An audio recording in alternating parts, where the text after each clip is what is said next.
Bismillahirrahmanirrahim. Alhamdulillahirabbil alamin.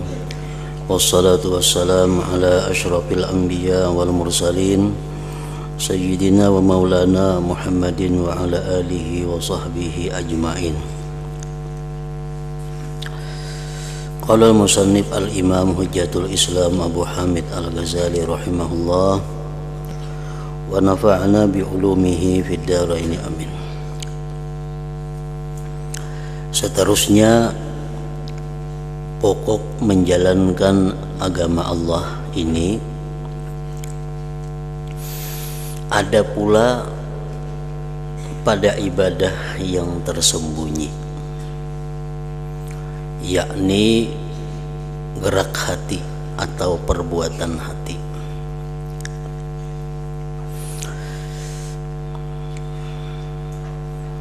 Jadi menjalankan agama Allah bukan hanya ada pada ibadah yang zahir seperti sembahyang, itu ibadah zahir, membaca Quran, puasa. Ada pula ibadah yang tersembunyi, yakni perbuatan hati, gerak hati, di mana Anda juga berkewajiban mengetahuinya. Apa-apa di antara perbuatan hati yang diwajibkan, apa-apa perbuatan hati yang dilarang, yang diharamkan. Nah, itu pun wajib juga diketahui. Seperti tawakal. Tawakal itu adalah merupakan fi'il hati, perbuatan hati. Adapun ucapan kita bismillah tawakkaltu 'alallah itu hanya ucapan lisan.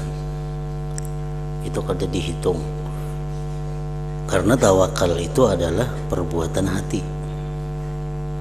Seperti tawakal. Nah, tawakal adalah sesuatu ibadah yang wajib dilakukan oleh seseorang. Dalam kurung artinya bersandar kepada Allah.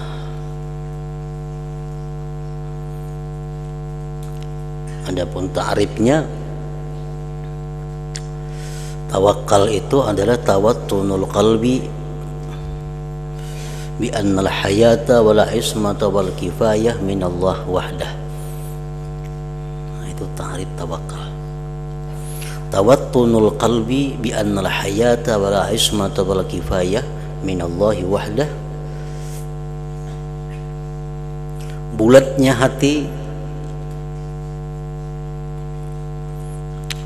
bahwa hidup, pemeliharaan diri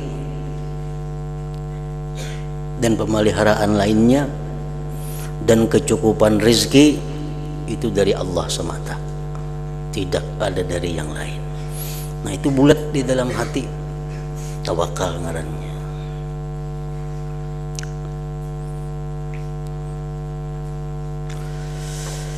Bulat hati, yakin hati, kalau ragu-ragu artinya bahwa hidup kita itu adalah dari Allah. Dan terpeliharanya kita itu dari Allah.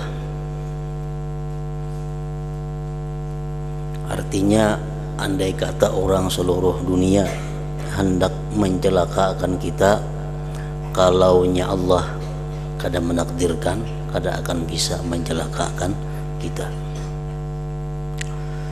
Walaupun seluruh dunia hendak memberikan manfaat kepada kita, tapi Allah kada menakdirkan, maka manfaat itu kada akan sampai kepada kita. Nah, itu wal kifayah dan kecukupan rezeki contohnya. Walaupun seluruh dunia hendak memberikan kita rezeki, tapi itu bukan jatah kita, maka tidak akan sampai kepada kita. Walaupun seluruh dunia orang berusaha menjauhkan kita, menghindarkan kita dari rezeki yang ditakdirkan Allah untuk kita, ada akan bisa, pasti rezeki itu akan sampai kepada kita. Nah, tawakal ngarannya. Jadi kalau kita sudah bulat hati, yakin, sepenuh yakin bahwa hidupku, pemeliharaanku, rezekiku itu urusan Allah. Tidak ada seorang pun yang bisa mengganggu gugat, merubahnya, mengalihkannya. Nah, yakin macam itu tawakal, dan itu wajib bagi setiap orang yang beriman.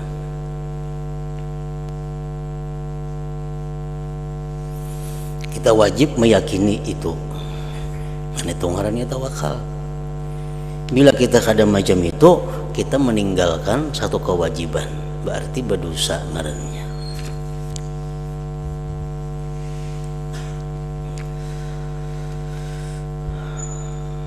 Seperti tawakal, tafwid. Nah, tafwid itu berserah diri kepadanya.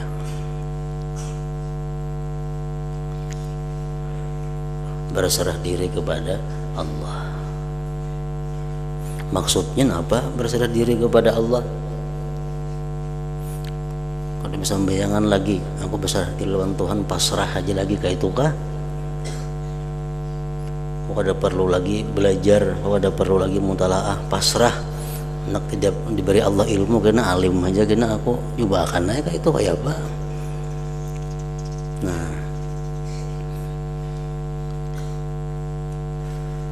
tafwid itu adalah sesuatu perbuatan hati yang wajib, berserah diri kepada Allah. Artinya tafwidu ma fihil khatar ilallahil mukhtar. Nah, itu tafwid. Tafwidu ma fihil khatar ilallah al-mukhtar.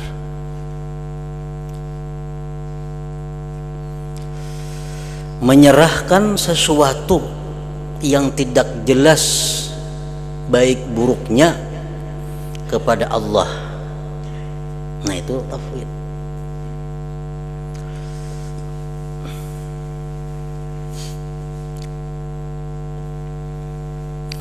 Menyerahkan sesuatu yang kita kada tahu baikan itu kada kalawan kita serahkan dua Allah. Nah, itu tafwid karena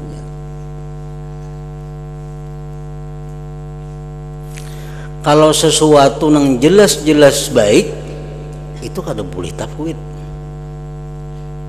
Sesuatu yang jelas-jelas kada baik kada boleh tafwid. Yang wajib tafwid itu sesuatu yang kita kada tahu buruk baiknya untuk kita.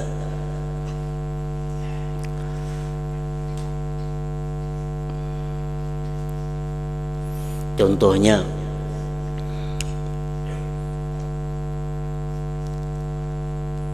nang jelas-jelas kada baik, maksiat,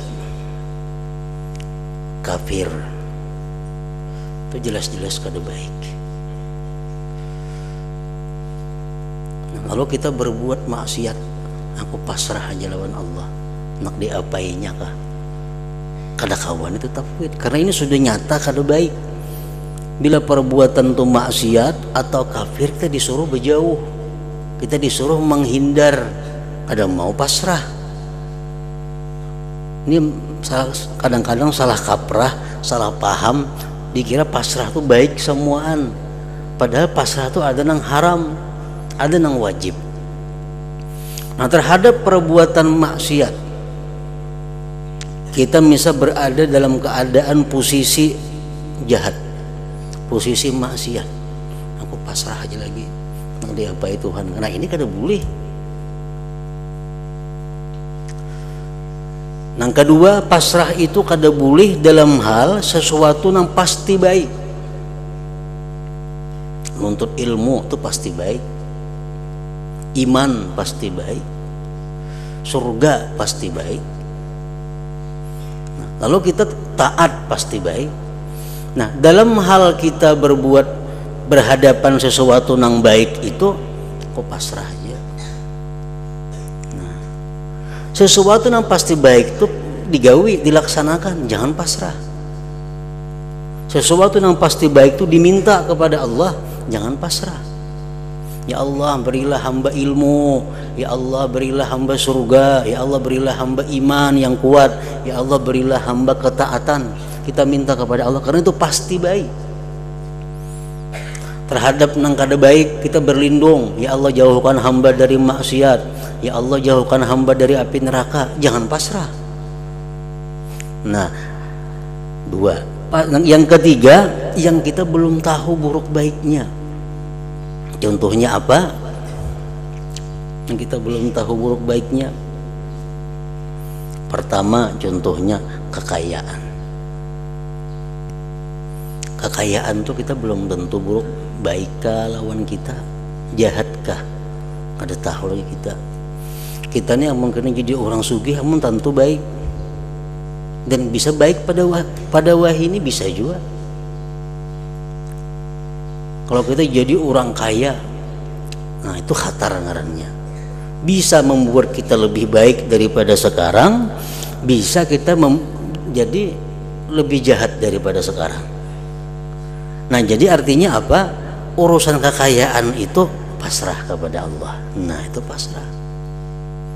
Kita berusaha berdagang, pasrah kepada Allah. Anak disugihkannya terserah, anak disedikitkannya, difakir miskinkan terserah. Nah itu pasrah di situ. Jangan minta ya Allah berilah hambamu kekayaan, kada boleh. Kenapa? Karena kita minta sesuatu yang belum tahu buruk baiknya tuh kada boleh. Ya Allah, jadi orang sugih umpamanya ya Allah jadikanlah hamba orang miskin, kada boleh itu. Kenapa? Karena si sugihnya belum tentunya baik kalau ia miskin. Nah, jadi perkara kekayaan, kemiskinan itu jangan diminta kepada Allah, tapi pasrah. Kalaupun hendak minta juga kekayaan, ya Allah jadikanlah hamba ini orang yang kaya jika itu membawa kebaikan lawan hamba. Nah, ya macam itu kalau hendak minta kekayaan contohnya itu adalah khatar. Arti khatar itu masih belum tahu kita baik kadanya. Nah tafwid itu tuh wajib nih tuh, hati kita wajib melakukan tafwid itu. Bila kita kada tafwid dalam urusan kekayaan, dalam urusan keduniaan, berdosa kita.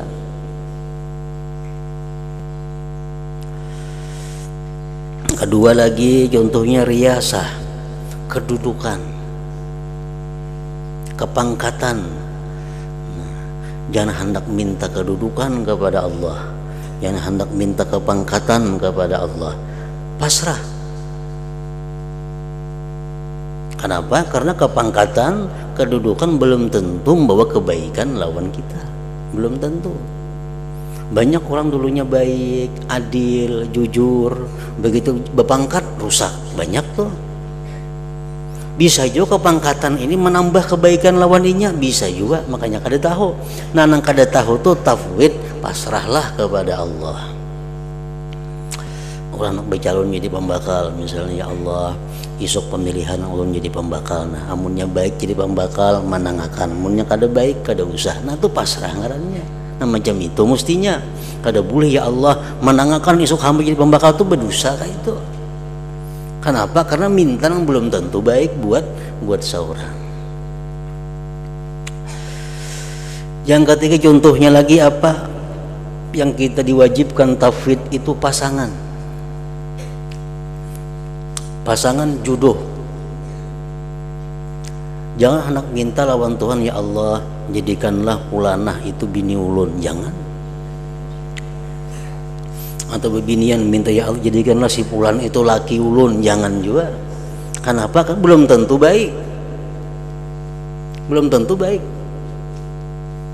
Boleh minta ka itu asal ditambahi, ya Allah jadikanlah si pulan itu pasangan ulun jika baik buat ulun. Nah itu bagus. Nah, itu contohnya tafwid tadi, berserah kepada Allah di dalam hal yang kita kada tahu akan datang itu baik buruknya.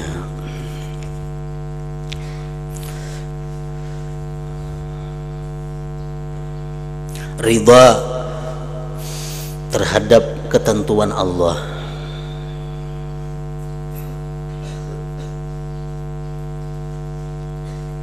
Sabar tobat, ikhlas dan sebagainya yang insya Allah bakal dituturkan di belakang. Nah itu semuaan itu adalah perbuatan hati. Wajib juga itu dituntut ilmunya. Jadi bukan hanya kita ini wajib menuntut ilmu sembahyang, bukan hanya wajib menuntut ilmu berwudu, bukan hanya wajib menuntut ilmu bersuci, tapi kita wajibnya menuntut ilmu tawakal itu macam apa, tafwid itu macam apa. Ini perbuatan hati. Rasulullah menyatakan, innallaha la yanzuru ila suwarikum wala ila amwalikum wa innama yanzuru ila qulubikum wa a'malikum. Allah tidak memandang kepada rupa kalian, bungas ka kada itu kada dipandang Tuhan. Membila bungas ke surga kada. Wala ila amwalikum, Allah kada memandang harta kamu, tetapi yang Allah pandang tuh hati kamu. Nah, jadi artinya ada perbuatan hati itu yang wajib, ada perbuatan hati yang haram. Hanya saja Allah memandang kepada hati kamu wa a'malikum dan amal kamu. Jadi hati berdahulu tuh disebut Rasulullah. Sembahyang, Allah sebelum memandang sembahyang tuh dipandang Tuhan dulu hatinya. Ikhlaskah orang ini sembahyang? Hatinya baikkah? Selamatkah hatinya? Oh bagus sudah. Nah hanya dipandang Tuhan perbuatan gerak-geriknya sembahyang itu. Bila hatinya sudah kada baik, Tuhan kada memandang lagi yang zahirnya itu.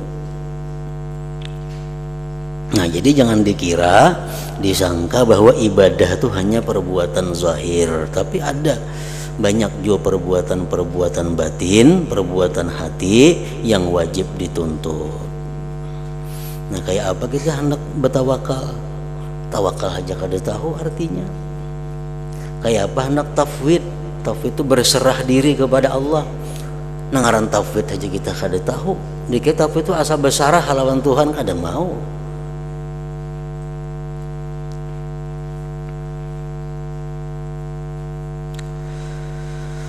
Anda wajib pula mengetahui larangan-larangan Allah yang berkaitan dengan perbuatan hati, yang menjadi lawan dari perangai-perangai tersebut di atas. Tawakal lawanannya apa? Kalau kita wajib bertawakal kepada Allah, maka kita haram bertawakal atau bersandar atau berpegang kepada makhluk.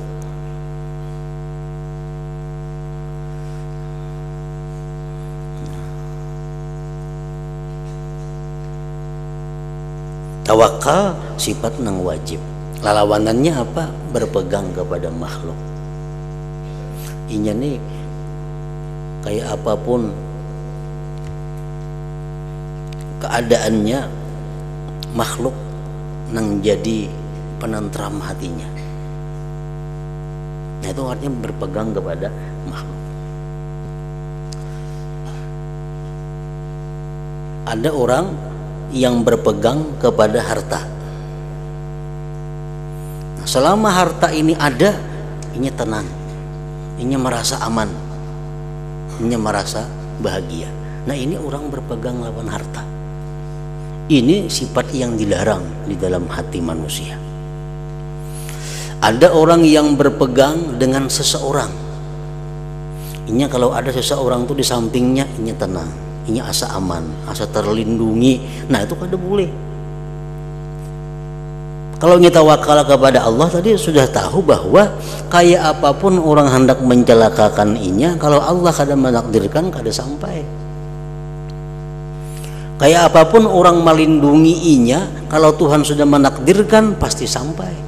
Jadi buat apa kita berpegang, buat apa kita merasa aman dengan selain Allah?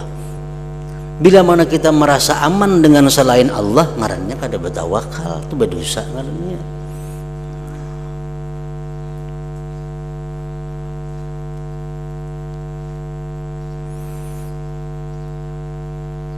seperti benci kepada takdir Allah.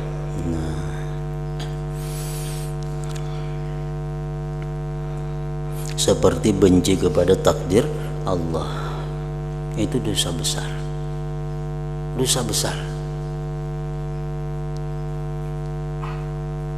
Qadarilah lawan takdir Tuhan ini. Kada dapangnya berucap, aku qadarilah lawan takdir Tuhan, kada wani berucap kayak itu. Atau di hatinya aku benci lawan takdir Tuhan, kada dapang macam itu. Cuma tingkah lakunya, keadaan inya itu menunjukkan bahwa inya tuh kada senang dengan takdir Allah. Contohnya kayak apa? Orang yang bila mana berhadapan dengan hal-hal yang kada disenanginya, merubik-rubik baju, nah itu contoh orang ini berarti kada ridha dengan takdir Allah. Walaupunnya kada bersuara aku muar takdir Tuhan, kada dapang macam itu. Cuma gerak-geriknya, nah baju dirubit, ngapa di semeja dihampasakan, dibuangi, nah itu tanda-tanda orang kada ridha dengan takdir Allah. Cangkirna ada timbai pacah umpamanya karena ada sesuatu yang kada nyaman dihadapinya. Rambut kada jamak-jamaknya, nah tapi binian biasanya nang inya mah lebih musibah nang kada mampu menyandang rambut nadi. Nah itu bukti alamat bahwa inya itu sudah mengarah kepada kada ridha dengan takdir Allah. Itu bahayanya ganahan itu.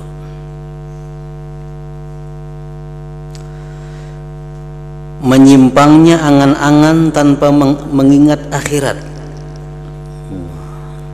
Menyimpangnya angan-angan tanpa mengingat akhirat. Bahasa Arabnya, bahasa agamanya apa? Tulul amal. Tulul amal itu dosa. Apa arti tulul amal itu? Iradatul hayat wal baqa li jam'id dunya wa tana'um biha. Itu artinya. Iradatul hayat wal baqa li jam'id dunya wa tamattu' biha. Inya hendak hidup dalam dunia ini nah. Hendak lawas lagi dalam dunia ini untuk mengumpulkan dunia dan bersenang-senang dengan dunia. Nah itu tulul amal. Itu perbuatan maksiat. Kita nih hendak banyak lagi panjang umur karena nyaman dalam dunia nih hidup. Bapaknya orang nih kaya, raya, sihat, walafiat, bahagia, semuaan lengkap nikmat Tuhan. Lalu ini takutan benar mati. Ini hendak benar sepanjang lawas lagi umurnya. Nah itu berdosa nih tuh. Kenapa? Karena kepingin hidup dalam dunia untuk mengumpulkan dunia dan bersenang-senang. Nah itu maksiatul qalbi, maksiat hati. Amun inya masih hendak hidup dalam dunia ini karena aku masih perlu menuntut ilmu. Aku hidup dalam dunia masih hendak karena aku masih ingin menghapus dosa-dosaku dengan amal kebaikan. Aku kepingin hidup dalam dunia ini karena aku sangat nikmat beribadah kepada Allah. Nah itu ada apa-apa. Itu kan bagus nih itu. Tapi kalau kita ini takutan mati, hendak hidup karena tadi hendak mengumpul dunia, karena nyaman bagana dalam dunia, nah itu nang tulul amal, nang dilarang, maksiat kalbi, maksiat hati. Itu pengertian menyimpangnya angan-angan tanpa mengingat akhirat. Nah itu pahamannya kayak itu.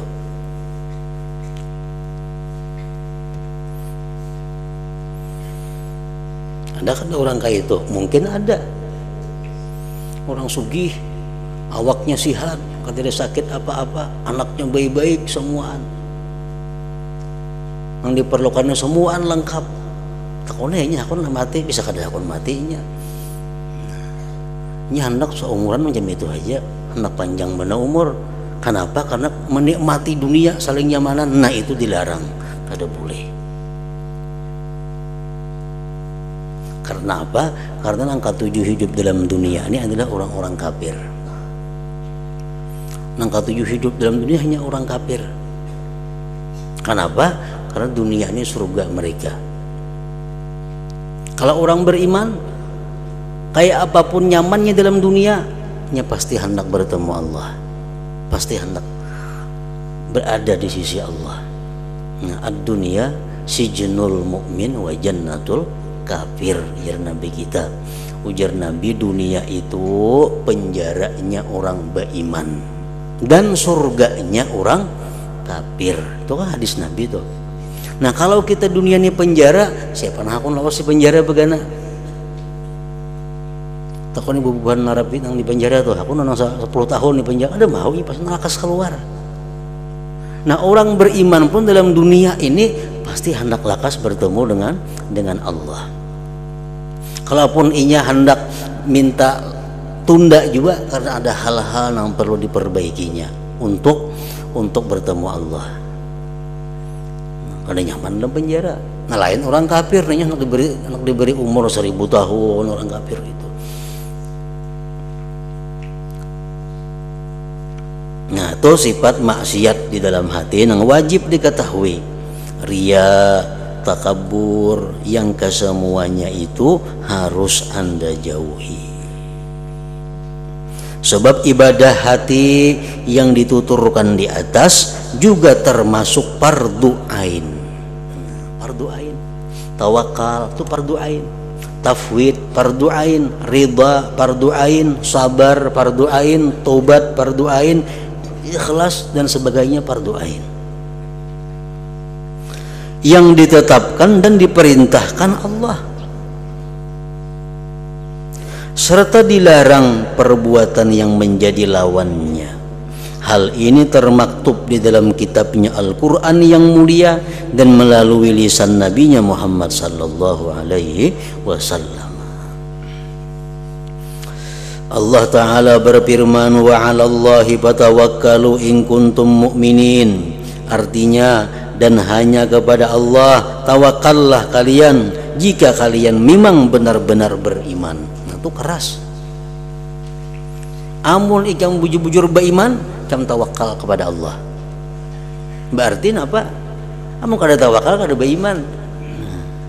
Wa 'alallahi fatawakkalu in kuntum mu'minin. Washkuru lillah in kuntum iyyahu ta'budun.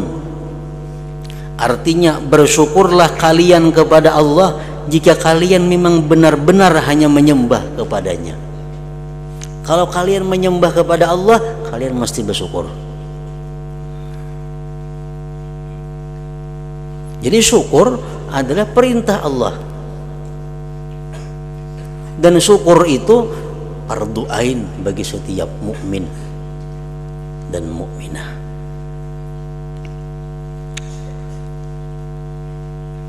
Jadi syukur jangan dimuntung, syukur alhamdulillah kayak itu aja, ada macam itu. Karena syukur ini fi'il qalbi, syukur itu perbuatan hati, bukan perbuatan mulut. Adapun ucapan nang syukur alhamdulillah tuh kayak usalli, pada sama usalli ini tuh salah sembahyang usalli aja kada berniat kada sah. Karena niat tuh perbuatan hati. Syukur ikam datang, syukurlah itu ngarannya ada syukur nih tuh. Syukur tuh di dalam hati andaknya. Di mulut tuh hanya ungkapan yang menunjukkan apa yang ada dalam hati, kayak itu tuh. Jam usalli tadi. Wasbir wa ma sabruka illa billah. Nah, artinya bersabarlah dan ketahuilah bahwa engkau bisa bersabar itu hanya lantaran pertolongan Allah. Nah, sabar termasuk sifat yang wajib juga. Sabar waktu melakukan taat, sabar menjauhi maksiat, sabar menerima gangguan-gangguan manusia, sabar menerima takdir-takdir dari Allah Subhanahu wa Ta'ala. Nah, 4 macam kesabaran itu. Sabar dalam menyembah, beribadah kepada Allah, maksudnya adalah melaksanakan ibadah dengan penuh hati-hati. Orang kada sabar sembahyang, ini kada bacaan lagi, kada buku berwas lagi bacaannya. kada sabar. Sabar dalam ibadah adalah berhati-hati dalam melaksanakan ibadah. Dan lagi firman Allah, wa tabattal ilaihi tabtila, artinya beribadahlah kepadanya dengan penuh ketekunan. Artinya ikhlas hanya untuk Allah dengan keikhlasan yang sungguh-sungguh, dan ayat-ayat yang lain. Perintah demikian sama saja dengan perintah salat dan puasa. Kalau kita mengatakan bahwa sembahyang itu fardu, nah sabar fardu juga, syukur fardu ain juga, ridha fardu ain, tawakal fardu ain, tafwid fardu ain. Apa sebab Anda menghadap untuk mengerjakan salat atau puasa, tetapi Anda meninggalkan fardu-fardu ini, tawakal, sabar dan sebagainya? Padahal semua perintah itu datangnya dari Tuhan yang satu, yaitu Allah Ta'ala, juga disebutkan dalam kitab yang satu, yaitu Al-Quran. Jadi bukan hanya sembahyang nang dihimati, puasa nang dihimati, perbuatan hati pun sama mesti dihimati juga artinya, karena sama-sama perintah Allah, sama-sama dalam Al-Quran disebutkan. Bahkan Anda cenderung melupakan perintah yang berkenaan dengan perbuatan hati ini, sehingga Anda tidak mengerti sama sekali. Kadang-kadang diabaikan, kadang-kadang kada tahu nang apa nangaran tawakal, kada tahu nang kayak apa nangaran ikhlas, dikira kada tahu nang apa nangaran sebujurnya syukur nih itu. Kenapa? Karena menganggap bahwa nang penting ibadah itu nang zahir, nang batin kada penting, padahal sama-sama fardu ain. Bahkan Anda cenderung melupakan perintah yang berkenaan dengan perbuatan hati ini, sehingga Anda tidak mengerti sama sekali, kada belajar, kada mengetahui sama sekali artinya. Kenapa perkara hati ini ditinggalkan? Hal ini disebabkan oleh fatwa ulama usu, ulama yang jelek, yang mencintai dunia, harta dan kedudukan duniawi, sampai-sampai perkara baik dianggap munkar, sebaliknya perkara munkar dikira baik. Juga karena mengikuti orang yang meninggalkan ilmu-ilmu yang disebut-sebut Allah dalam kitabnya sebagai nur, hikmah dan petunjuk, serta menurut kepada orang yang menjalankan ilmu-ilmu yang digunakan untuk mencari harta haram. Nah, itu penyebabnya kenapa ilmu-ilmu yang berkaitan dengan hati ini kada dihiraukan atau kurang perhatian. Wahai orang yang mencari petunjuk, tidak takutkah Anda menjadi orang yang menyia-nyiakan sebagian dari kewajiban-kewajiban ini? Malahan sebagian besar dari kewajiban yang bersangkut paut dengan perbuatan hati ini. Amun dihitung-hitung, banyak perbuatan hati yang wajib daripada perbuatan zahir.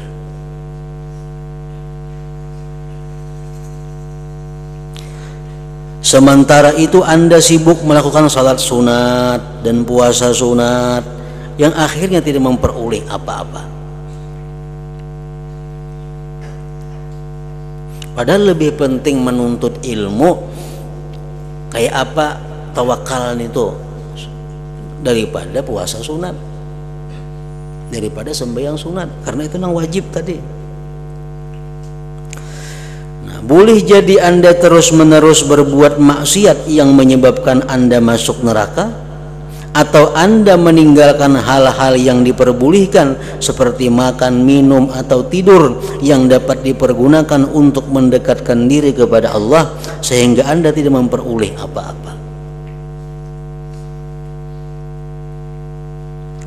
Lebih salah lagi jika Anda selalu menyimpangkan angan-angan mengenai urusan dunia tanpa mengingat akhirat. Padahal semacam ini adalah maksiat yang murni.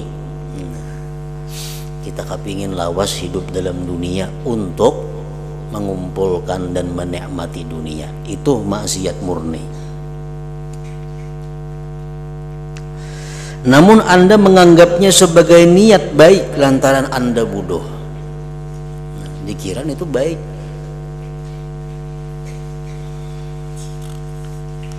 Tidak mengerti perbedaan antara menyimpangnya angan-angan dengan niat melakukan kebaikan. Dikiranya sama lawan niat melakukan kebaikan. Serta tidak mengetahui bercampurnya dua hal tersebut di dalam satu keadaan. Mungkin saja Anda mengeluh dan membenci ketentuan qada takdir Allah, lalu Anda menganggapnya sebagai merendah diri kepada Allah. Kalau kamu membedakan mana antara keluh kasah lawan tadarru, sehingga keluh kasah dianggapnya tadarru kepada Allah. Nah, kadang-kadang Anda riya benar-benar, tetapi Anda mengira telah memuji Allah Subhanahu wa ta'ala. Kita menganggap bahwa kita ini memuji Allah, padahal riya sebujurnya. Atau sebagai ajakan kepada masyarakat berbuat baik, lalu Anda menghitung-hitung pahala dari Allah terhadap perbuatan maksiat riya ini.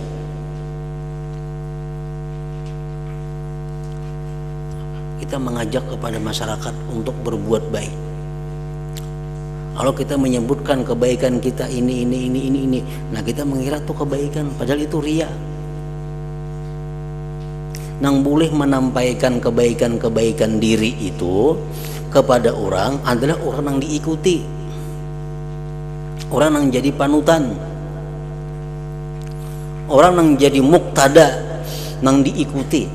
Nah, sidin tuh boleh berkisah. Aku dulu membaca Yasin tuh 40 kali sekali duduk, mungkin sidin. Supaya orang menuruti. Amun seorang jadi ikutan orang kada, jadi perhatian orang kada, berkisah segenang apa?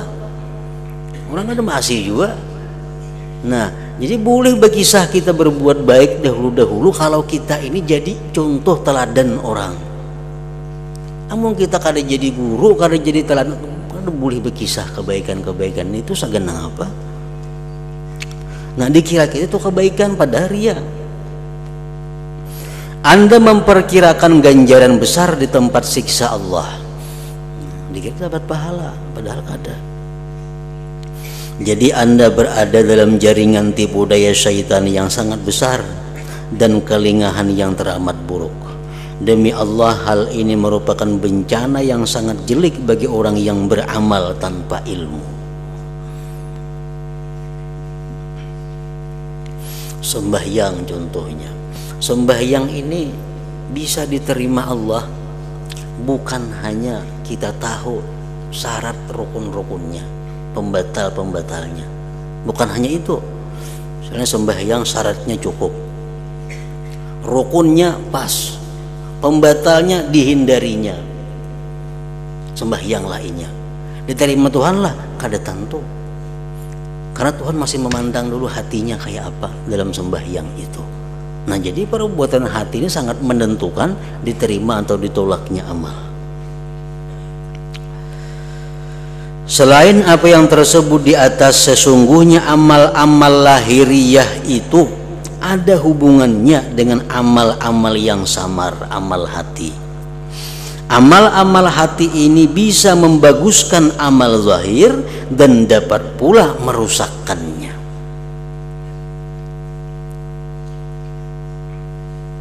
Amal hati itu seperti ikhlas, riya, ujub.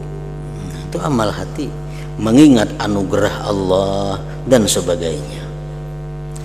Barang siapa tidak mengetahui amal-amal batin dan sebab-sebab berpengaruhnya pada ibadah lahiriah serta cara-cara memelihara amal zahir dari amal batin yang jelek, maka amal zahir orang tersebut tentu tidak dapat selamat dari kerusakan.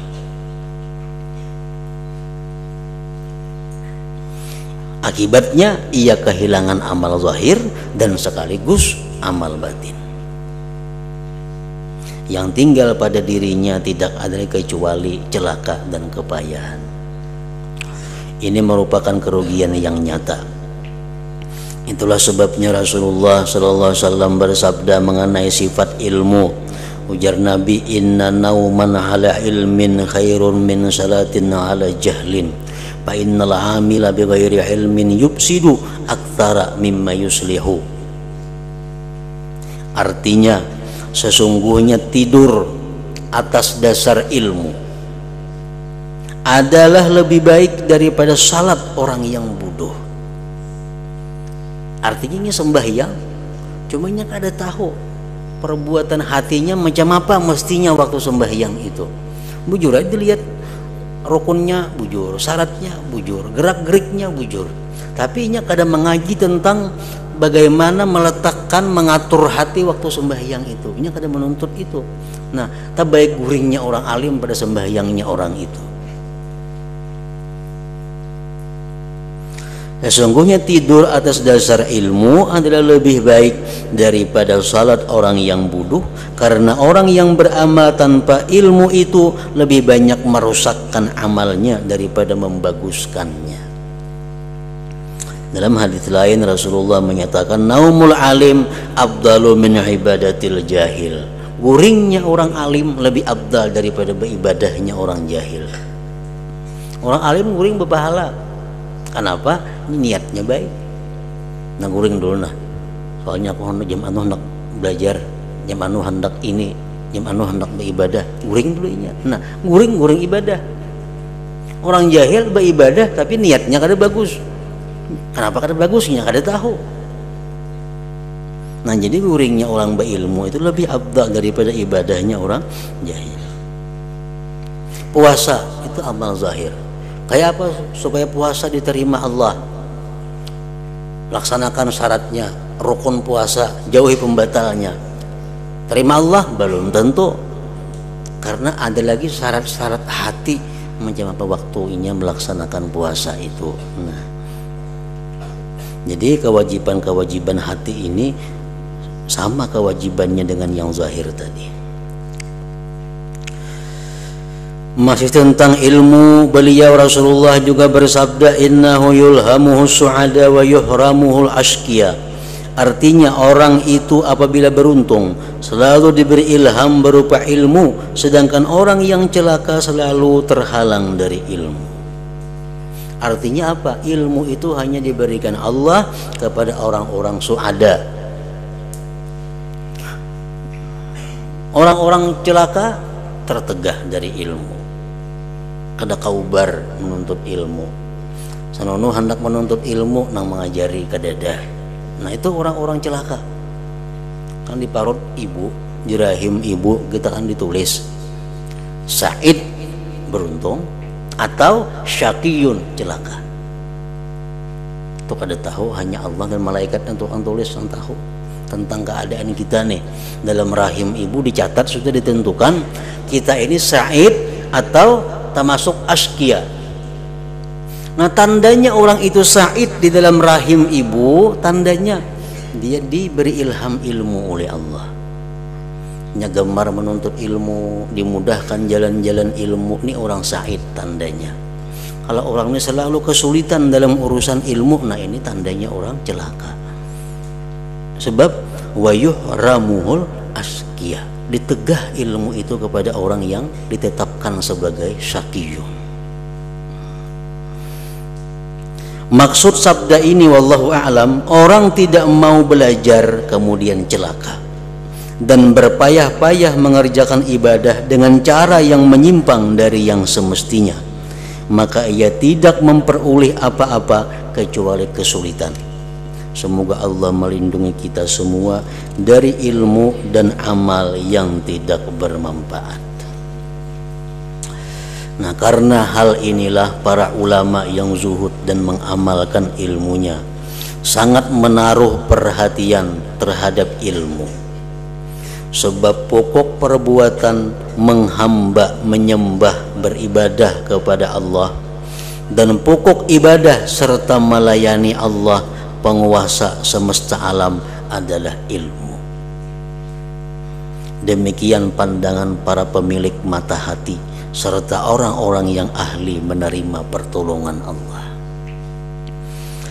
Nah, sesudah Anda mengerti benar-benar tentang apa yang kuterangkan ini, yakni taat dan ibadah tidak bisa berhasil bagi hamba dan tidak dapat selamat jika tidak menggunakan ilmu, maka Anda wajib mendahulukan ilmu yang ada hubungannya dengan ibadah Anda itu. Nah, yang kedua, penyebab kedua, sebab kedua orang wajib mendahulukan ilmu ialah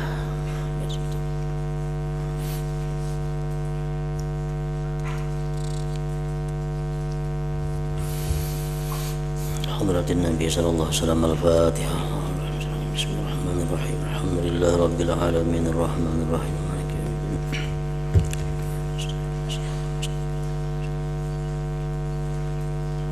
Bismillahirrahmanirrahim. Alhamdulillah rabbil alamin. Allahumma salli wa sallim wa barik ala sayyidina Muhammadin wa ala alihi wa sahbihi ajma'in. Allahumma ighfir lana ma akhtana wa ma ta'ammadna wa ma asrarna wa ma a'lanna wa ma asrafna wa ma anta a'lam bihi minna. Antal muqaddimu wa antal muakhiru, la ilaha illa anta.